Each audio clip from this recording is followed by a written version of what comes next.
One of the craziest things I ever found in a bin, I take the auditors out to the bin, and went up to the first bin, opened it. Bearing in mind, this is a 4-wheeled 1,100 litre bin with a lid. We open up the first lid and there's a dishwasher in it. As well as being shocked, I would have said I was impressed.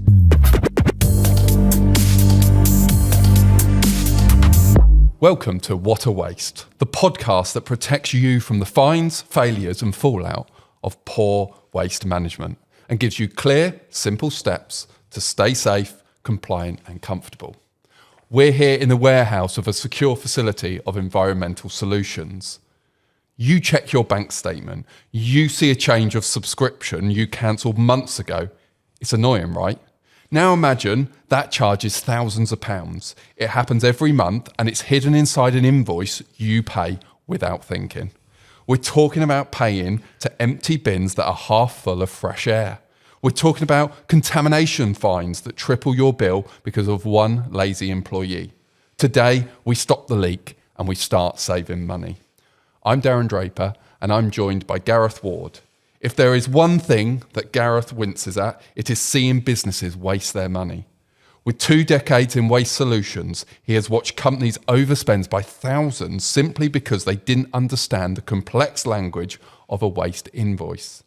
He is here to prove that saving the planet doesn't come at more cost. In fact, he's probably saved businesses more money than their accountants have. Welcome, Gareth. Gareth, you see waste invoices every single day. Be honest. What is the percentage of the UK businesses that are overpaying for their bills? I'd say a lot. It comes down to the simple fact that the bin's outside, it's out of sight, it's out of mind. You've got multiple people putting stuff into that. Client might not even be aware what day their bins are collected. So from a point of view, they'll go out to it one day, it'll be full. They'll go out to the next day, it'll be empty. They go out to the next day, it's half full. They don't really know what level or where it is. So again, it comes back to that point of just understanding and having ownership for your system. But I have seen some bills. One pops to mind when you mentioned that. So we went into a new client and big manufacturer, and their waste bill was 300,000 a year. Wow. So I take that, start working through it. They've got multiple waste streams coming in and out all the time. Long story short, we got that bill down to 150,000 and we took 82 Arctic truck movements off the road a year. Wow. Just from looking at it in a different set of eyes. That's a system that the client had in place 10 years, 11 years.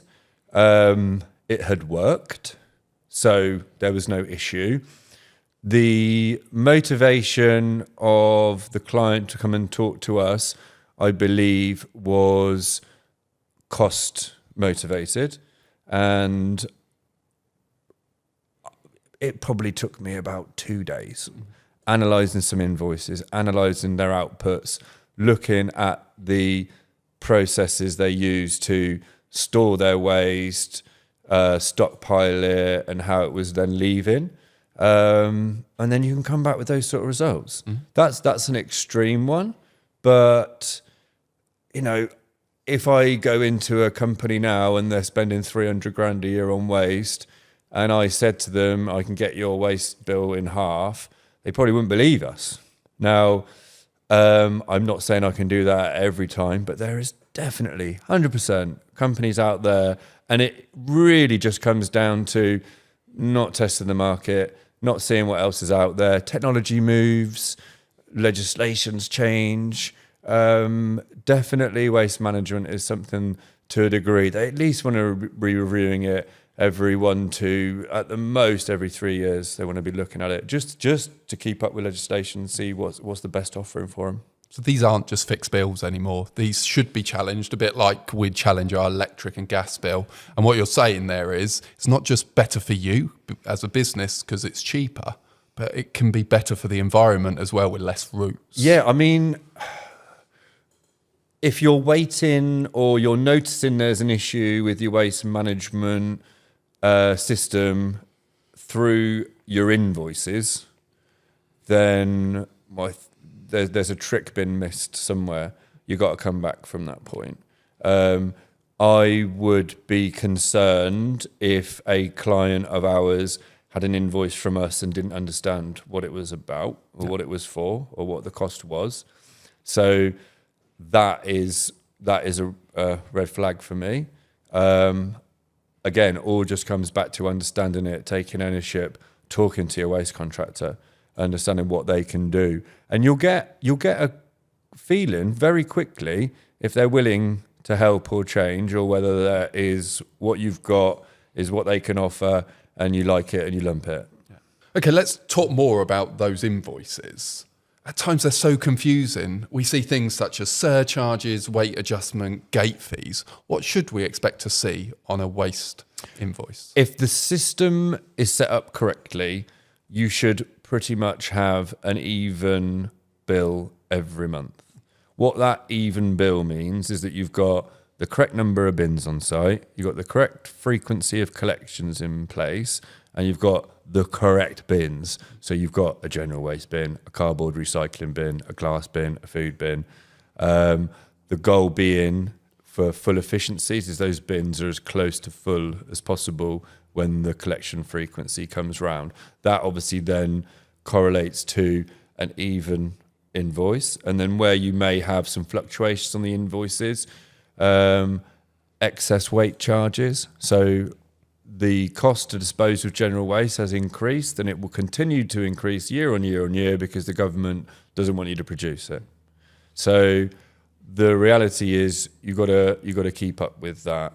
Now that will have maybe some fluctuations. If you have a particularly busy week and you've got loads of excess waste, then you need to pay for that excess waste to be disposed of. Now the difference is whether that excess waste is just caused from we've just refurbished our offices and we've got a load of old furniture and what have you. That's obviously going to spike your bill. Or there is an issue maybe. If you start to see this week on week, it may be that you are actively producing more of that waste. There's a direct correlation between the size of a company, how much work it does, to the waste it produces. So if you are company A and you are doing £1 million of sales a year, you're going to be producing X amount of waste. When you're a £5 million company doing the same job, arguably you're going to be producing 5 times as much waste as that.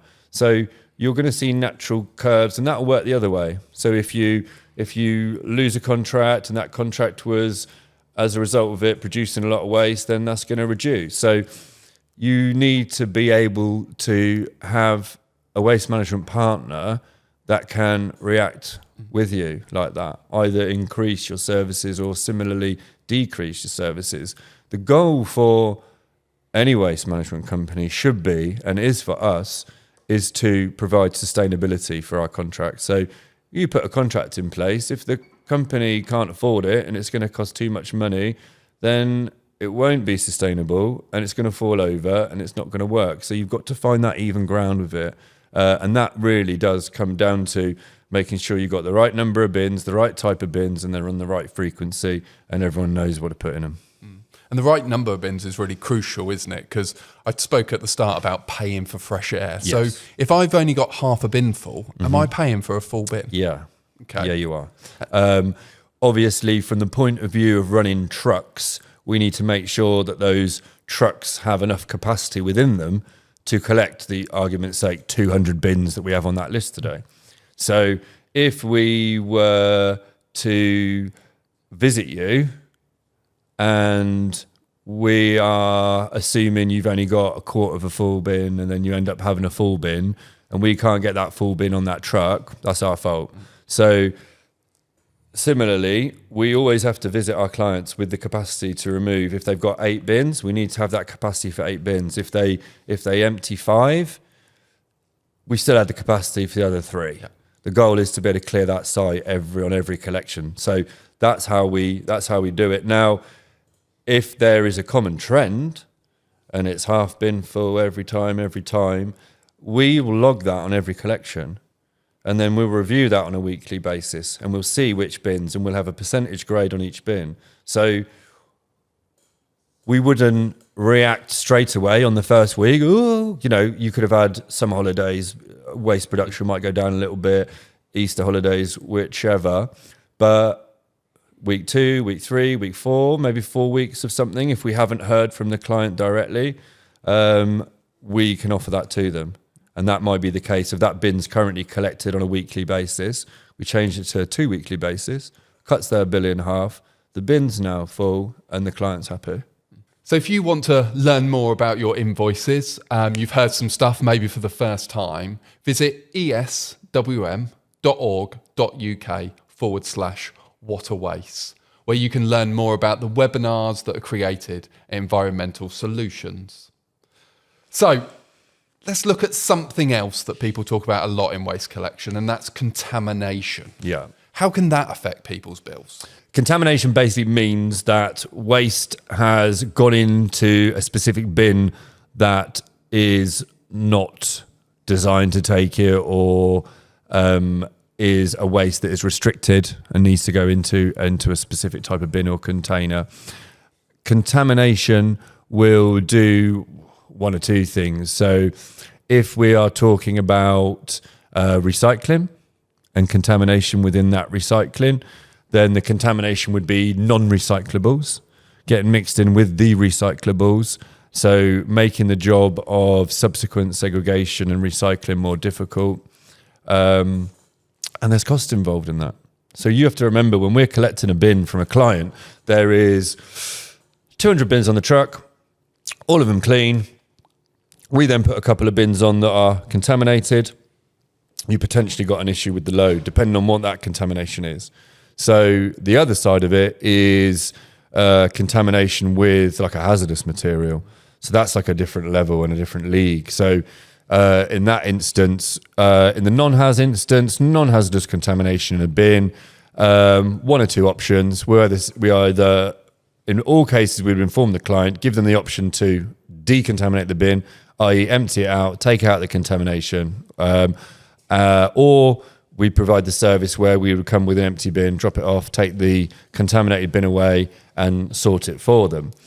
Now, the difference when it is a hazardous contamination in there is that I don't really want my clients digging around in a bin that's got hazardous materials in it that aren't stored safely. That really needs to be handled by someone that's trained and aware of what they're doing. So in that instance, we find contamination in the bin, we lock it down, quarantine that bin, collect it, swap it with an empty one, then we'll take it back here, and then we will decontaminate it here, and that is quite a lengthy process, and there is a cost implication of that. And then there's the disposal cost of the hazardous materials that we've extracted from it, and then there's the disposal cost of the materials that's left in there as well. So quite quickly you're going to look at a big cost. Now, what we can obviously do against that is if we put in the awareness training for the client, and if we highlight and we're aware that there is maybe a problem on that site with the cross-contamination in bins, we can do awareness training. We put labels on that bin just to remind people this is not a bin for hazardous waste.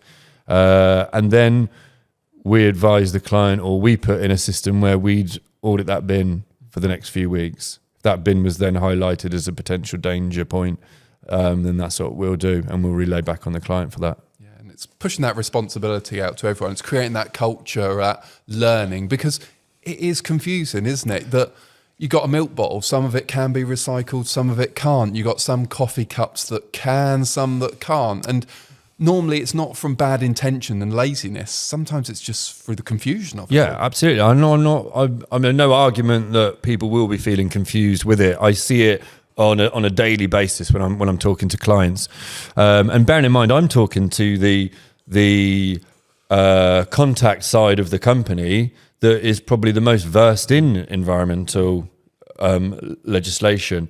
Now they can sometimes come to me with what can I do in this situation? How can I help this? Now, if they're reaching out, then imagine the people that don't even know where the bins are outside. Didn't even realise they had waste collections. That's who we're dealing with. But it comes down to making that training and awareness as simple as possible, as relevant as possible, and like interesting. It doesn't have to be boring. It doesn't have to be like a teacher telling you off. Everyone will have their little motivators. Some will be money. Some will be saving the environment. Some will be they want a nice place to take their kids to play. They want to be able to swim in the canal. They want to do this, do that. We'll find what that is, whether consciously or subconsciously we'll work, and we'll find that, and we'll go with it, and we'll run with it, and it works. And if you're interested in learning more about this awareness training, either for yourself or your employees, visit eswm.org.uk/what-a-waste. So Gareth, I'm going to read out a item from a standard dodgy waste invoice. I want you to act as the invoice translator for me. Environmental compliance surcharge, £50. Okay, so what you would have an environmental surcharge is there is a material somewhere that needs to be disposed of correctly. So there'll be a legislation attached to that particular waste type. A good example of that would probably be a car tyre. So you go to the garage and you've just had 4 new tyres put in, and you see on there is an environmental surcharge for 4 times £5, and you've got 20 quid in there. So the first thing I would think of when I saw that would be like, excellent. That has been correctly categorized by the mechanics that we're using. They, on paper, are showing that they're doing it correctly. And it also gives you then the opportunity to ask questions about that. So that's on there. So if you have questions on that sort of thing, like, just don't be scared. Just go and ask someone. But I would say in all the circumstances, if you see an environmental surcharge, that's what it will be doing. It will be something like tyres. They're banned from going into general waste stream. So they have to be recycled and disposed of correctly. Okay. Bin rental, £10 a week, and you've had it for 5 years. Yeah, naughty one. Proud to say Environmental Solutions, we don't actually charge bin rentals for any of our bins. I kind of thought in the early days, how can you charge for a bin if, like, what else are they going to do? Just hold their hands out, put it in their pockets or something. But that's why we provide them free of charge. But yeah, there's bin rentals on everything. And your waste management company that's presently charging you for that bin rental, when it gets to 5 years, they're not going to tell you. Why would they tell you? So it's an additional extra cost. And that's when I need to make sure, when I'm and my team are quoting for jobs, when we are looking at like an individual bin price, that everything additional is added to that. So our clients will get a single unit cost per week to get that bin collected. And then there's no other hidden costs. Whereas competitors of ours will compete with us on that unit price. But then if you add in the 50p, pound a day bin rental, and you add it onto it, all of that bin that suddenly cost 20 quid is now costing 25, 30 quid, and not comparable. And actually we can compete with it. So this is where question it all. If there's anything on there that you don't understand or is adding to that bill that doesn't look straightforward like a general waste bin or a recycle bin, that's what you got to question. Okay. And lastly, excess weight adjustment. Yeah. Now, that's something that I think people will see. Mm-hmm. How important is it that there is a weighted ticket to tell you how much that weight adjustment is? Yeah, you will struggle to get weight tickets on single bins. Yeah. Just because of the way bins are collected and how it all works. Now, what you can still get, although you wouldn't get an official weighbridge ticket on it, you could still get a weigh ticket that will be on the back of the truck. So what you have to appreciate is the drivers collecting these bins collect so many of these bins, even from just the point when they click off the wheel locks and they pull that bin forward, they'll tell if it's overweight straight away. What those bins are included is somewhere between 60 and 70 kilos per 1,100 litre bin. Now, people might go, oh, how have you worked that out? Or now that is a study that's conducted by Sheffield University, and they weigh lots and lots and lots of bins, and they work out an average for it, and they work out what the average weight of 1,100 bin in. And that's why we set our prices. So we, as waste management companies, set our prices at that maximum average bin weight. The reason for that really is to be able to set like fixed budgets for our clients. So they've got 3 bins, they're collected once a week, they cost 20 quid each, they are £60 a week, blah, blah, blah. And that's how they can do it.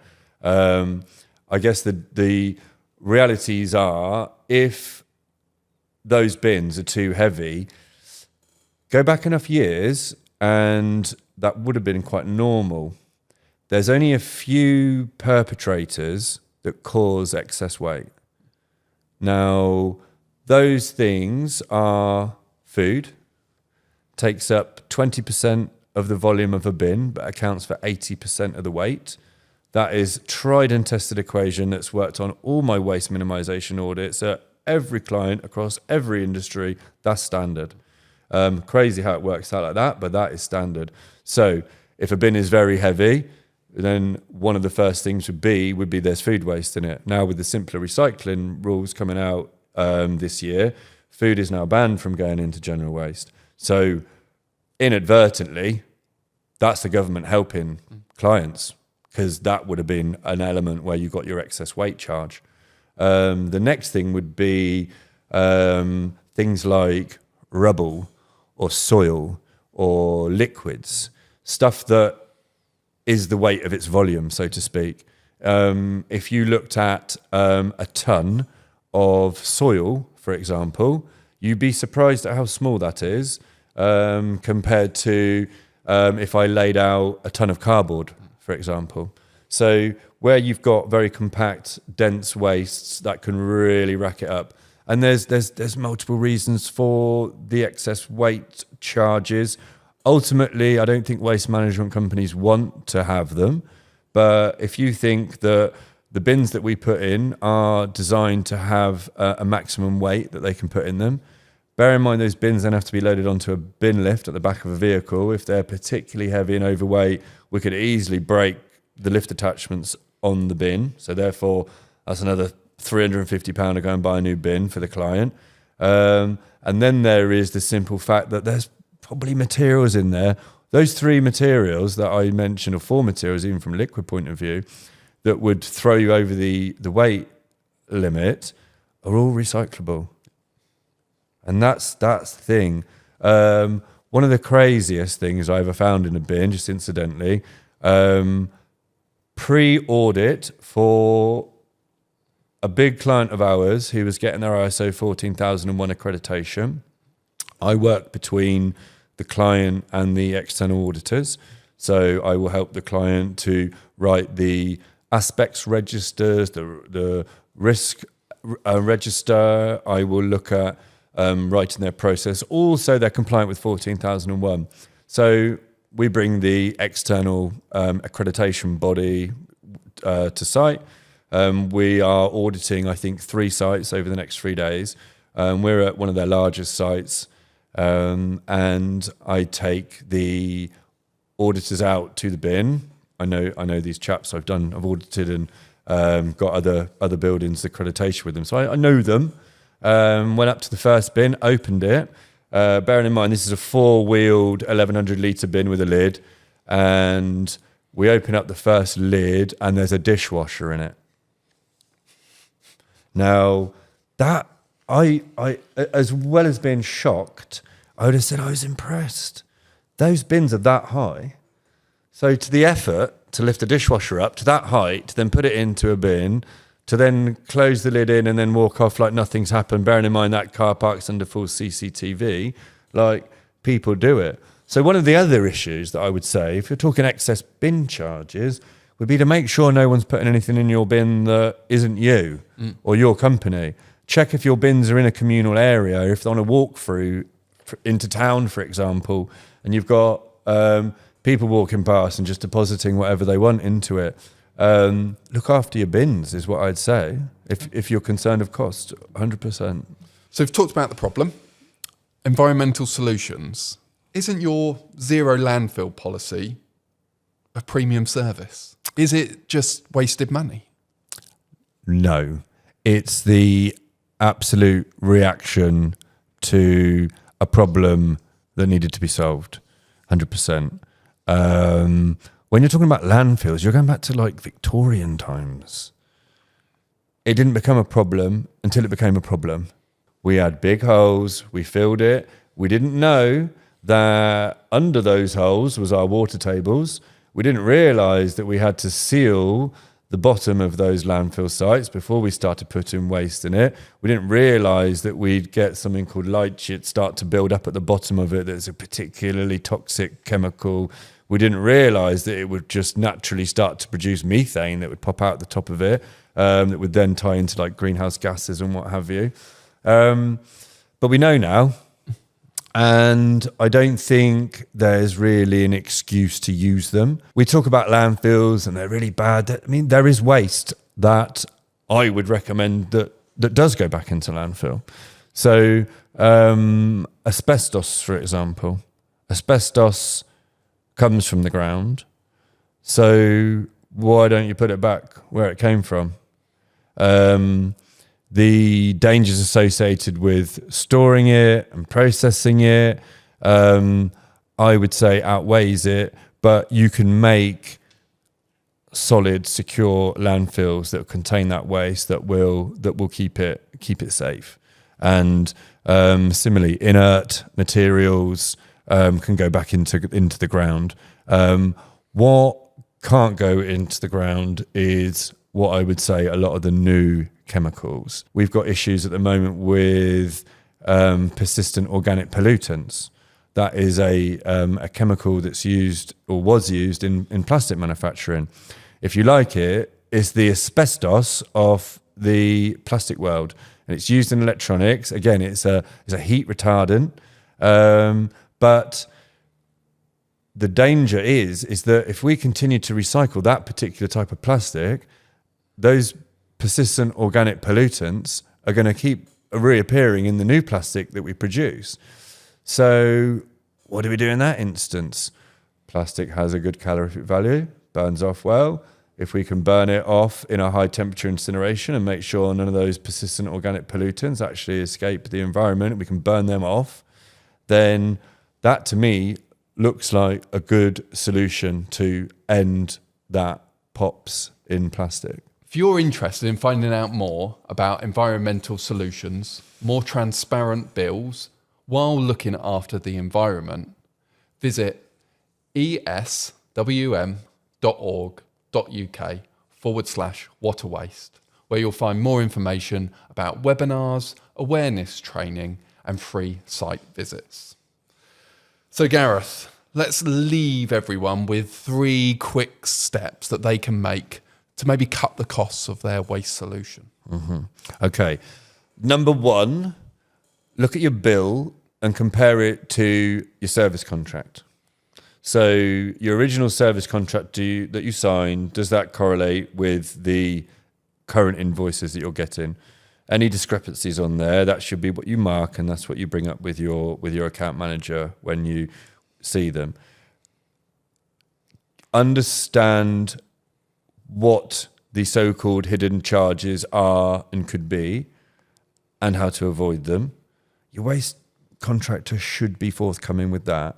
I'm pretty sure no waste management company wants to send in contamination charges or excess weight charges because of the reasons the clients will get upset. So they should be helpful for you, and they should give you some pointers on how to do it. The third thing would be, you want to be with a waste management company that's proactive on these things. You want to be reviewing your waste management service just like you would review your health and safety policy on a yearly basis, or if something changes. So you've had a dramatic change in the company, you've got more staff, you've got a new process line you're doing, that will have a knock-on effect to waste. So these should all be the calls to action that you implement. I love that. Yeah, understanding your needs, what you want, because, you know, they evolve over time. You know, checking that bill, understanding those hidden charges, creating those communication loops for those waste management businesses. Thank you so much, Gareth. So if you think you're paying too much, reality is you probably are.